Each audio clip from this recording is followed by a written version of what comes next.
Sa ilalim ng mga bituin kung saan ang katahimikan ng gabi ay bumabalot sa lahat, naroon ang aking mga lihim na panalangin.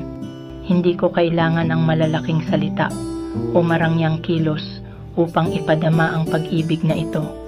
Sapagkat sa bawat bulong ng aking puso sa kalangitan, sa bawat hiningang isinasa mo sa may kapal, ikaw ang laman ng aking mga dasal.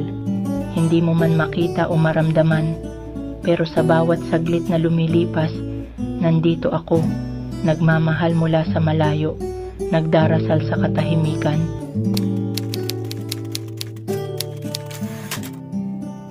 Sa tahimik na sulok ng gabi, sa pagitan ng mga bituin at buwan, doon ko ipinapahayag ang aking pagmamahal, hindi sa mga salita, hindi sa mga gawa, kundi sa mga panalangin na walang humpay. Sa bawat paghinga, sa bawat pintig ng puso, ikaw ang laman ng aking dasal.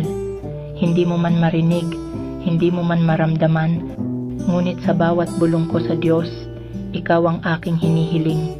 Kaligayahan mo ang aking adhikain, kaginhawahan mo ang aking pangarap.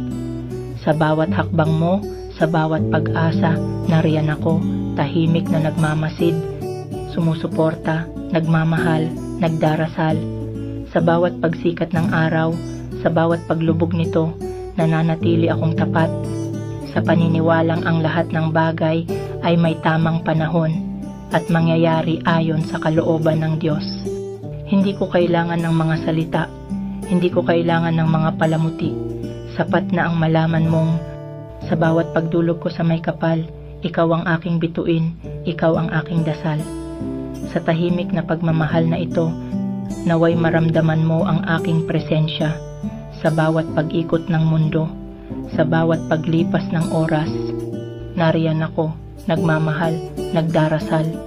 At kahit hindi mo man makita, kahit hindi mo man maramdaman, naway malaman mong sa bawat pintig ng aking puso, ikaw ang aking dasal, ikaw ang aking mahal.